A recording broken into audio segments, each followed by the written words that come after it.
സാറേ മനസ്സിലായോ?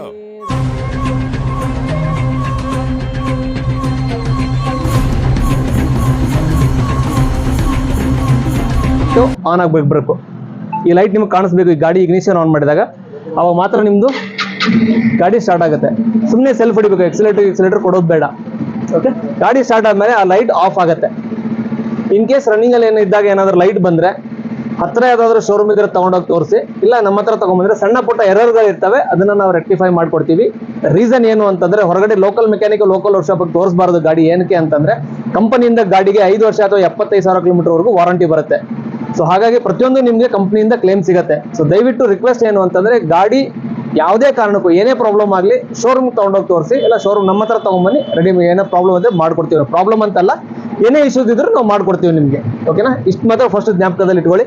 ಗಾಡಿ ಸ್ಟಾರ್ಟ್ ಇದ್ದಾಗ ಹೆಡ್ಲೈಟ್ ಆನ್ ಅಲ್ಲೇ ಇರುತ್ತೆ, ಅದಕ್ಕೆ ಸ್ವಿಚ್ ಕೊಟ್ಟಿಲ್ಲ, ಹೊರಗಡೆ ಯಾವುದು ಸ್ವಿಚ್ ಅದನ್ನ ಹಾಕ್ಸ್ಕೊಳಕ್ ಹೋಗ್ಬೇಡಿ. ಮೂರನೇ ಇಂಪಾರ್ಟೆಂಟು, ಗಾಡಿ ಗೇರಲ್ಲಿದ್ದು ಸೈಡ್ ಸ್ಟ್ಯಾಂಡ್ ಏನಾದ್ರು ಕೆಳಗಡೆ ಇದ್ರೆ ಗಾಡಿ ಆಫ್ ಆಗುತ್ತೆ. ಏನ್ ಮಾಡಿದ್ರು ಗಾಡಿ ಸ್ಟಾರ್ಟ್ ಆಗಲ್ಲ. ಇಲ್ಲ ಸೈಡ್ ಸ್ಟ್ಯಾಂಡ್ ತೆಗಿಬೇಕು, ಇಲ್ಲ ಗಾಡಿನ ನ್ಯೂಟ್ರಲ್ ಮಾಡಬೇಕು. ಎರಡರಲ್ಲಿ ಒಂದು ಮಾಡಿದ್ರೆ ಮತ್ತೆ ನಿಮ್ದು ಗಾಡಿ ವಾಪಸ್ ಸ್ಟಾರ್ಟ್ ಆಗುತ್ತೆ. ಇದಕ್ಕೆ ಹಳೆ ಗಾಡಿಗಳ ತರ ಪೆಟ್ರೋಲ್ ರಿಸರ್ವ್ ನಾಬ್ ಬರಲ್ಲ. So direct petrol. ಸೊ ಹಾಗಾಗಿ ನೀವು ಯಾವಾಗಲೂ 1 ಪಾಯಿಂಟ್ ಪೆಟ್ರೋಲ್ನ ಮೇಂಟೈನ್ ಮಾಡಲೇಬೇಕು. ಇದ್ರಲ್ಲಿ ಆಲ್ರೆಡಿ 2 ಲೀಟರ್ ಪೆಟ್ರೋಲ್ ಇರುತ್ತೆ, ಬಟ್ 2 ಲೀಟರ್ ಪೆಟ್ರೋಲ್ ಇದ್ರೂ ಅದು ತೋರಿಸಲ್ಲ ನಿಮಗೆ ಪಾಯಿಂಟ್. ಸೊ ಹಾಗಾಗಿ ಪೆಟ್ರೋಲ್ ನೀವು 1 ಪಾಯಿಂಟ್ ಬರೋವರೆಗೂ ಹಾಕ್ಸ್ಕೊಂಡು 1 ಪಾಯಿಂಟ್ ಪೆಟ್ರೋಲ್ನ ಮೇಂಟೈನ್ ಮಾಡಲೇಬೇಕು. 4ನೇದು, ಗಾಡಿ ಫಸ್ಟ್ ಸರ್ವಿಸ್ ಬಂದು 500 ಕಿಲೋಮೀಟರ್ ಇರುತ್ತೆ. ಸರ್ವಿಸ್ ಅಲ್ಲಿ oil filter, chain clean, lubrication charge ಆಗುತ್ತೆ. 6ನೇ ಇಂಪಾರ್ಟೆಂಟ್ ಮಾತು, ಗಾಡಿ ಬರೋ ಬ್ಯಾಟ್ರಿ 1 ವರ್ಷ ವಾರಂಟಿ ಇರುತ್ತೆ.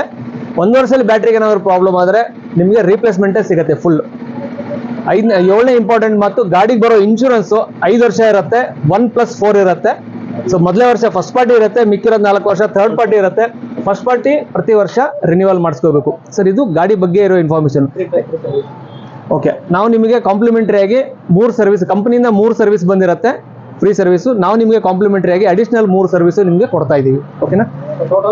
6 ಸರ್ವಿಸ್ ಬರುತ್ತೆ. 3 ಮಾತ್ರ ಫ್ರೀ ನಿಮಗೆ ಬೇರೆ ಕಡೆ ಶೋರೂಮ್ ಅಲ್ಲಿ ಹೋದ್ರೆ. ನಮ್ಮ ಹತ್ರ ಬಂದ್ರೆ 6 ಸರ್ವಿಸ್ ಅವ್ರು ಕೊಡಲ್ಲ. ಫಸ್ಟ್ ಸರ್ವಿಸ್ 500 ಕಿಲೋಮೀಟರ್ಗೆ.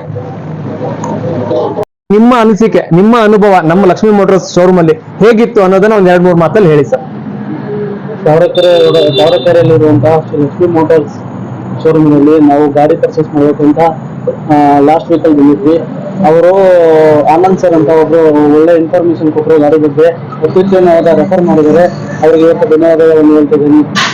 ಅದೇ ರೀತಿ ಕಿರಣ್ ಅವರು ನಮಗೆ ಇಲ್ಲಿ ಗಾಡಿ ತಗೊಳ್ಳೋಕ್ಕೆ ರೆಫರ್ ಮಾಡಿದ್ರೆ ಅವ್ರಿಗೆ ಧನ್ಯವಾದಗಳು. ಸರ್, ನೀವು ಗಾಡಿ ಕ್ಯಾಶ್ ಅಲ್ಲಿ ತಗೊಂಡಿದ್ದೀರಾ, ಲೋನ್ ಅಲ್ಲಿ ತಗೊಂಡ್ರಾ ಸರ್? ಲೋನ್. ಸರ್, ನಿಮಗೆ loan scheme, EMI, down payment ಅವೆಲ್ಲಾನು ನೀಟಾಗಿ ನಿಮಗೆ ಎಕ್ಸ್ಪ್ಲೇನ್ ಮಾಡಿದಾರ ನಿಮ್ಮ ಫೈನಾನ್ಸ್ ಎಕ್ಸಿಕ್ಯೂಟಿವ್? ಮಾಡಿದಾರ ಸರ್. ಗಾಡಿ ಬಗ್ಗೆ ನಿಮಗೆ ಏನಾದ್ರು ಡೌಟ್ ಅಥವಾ ಏನಾದ್ರು ಇನ್ಫಾರ್ಮೇಶನ್ ಇದ್ರೆ ಕೇಳ್ಬೋದು. ನಿಮ್ಗೆ ಏನಾದ್ರು ಡೌಟ್ಸ್ ಇದೆಯಾ ಗಾಡಿ ಬಗ್ಗೆ?